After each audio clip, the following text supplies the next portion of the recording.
The relationship between Cuba and the Holy See has been complicated to say the least. Communism took over the island in 1959. It wasn't long before religions were targeted. Practicing Catholics were viewed under suspicion. Under the orders of Fidel Castro, priests were deported, parishes were seized, and Catholic schools were closed. Even more, Catholics were not allowed to have positions of power. The size and influence of the church dwindled when tens of thousands of Cubans fled the island. In the year 1992, the communist government modified its constitution, changing its status from atheist to secular. Surprisingly, despite the tension, the diplomatic ties between Cuba and the Holy See remained intact.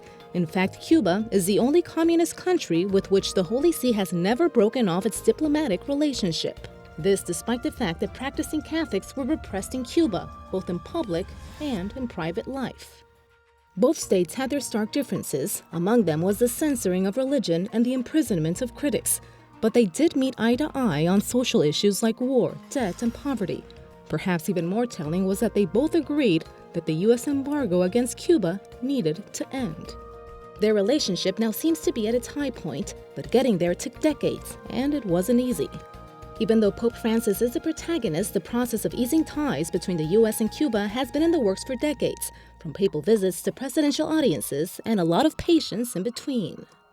Slowly but surely, Cuba started to ease its restrictions against Christians, with symbolic gestures like recognizing Christmas and Easter as official holidays.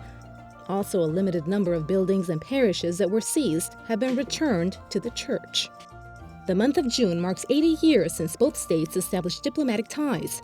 Now, only time will tell how this new chapter will affect the relationship between Cuba and the Holy See. Most importantly, how it will affect the way Christians practice their faith on the island.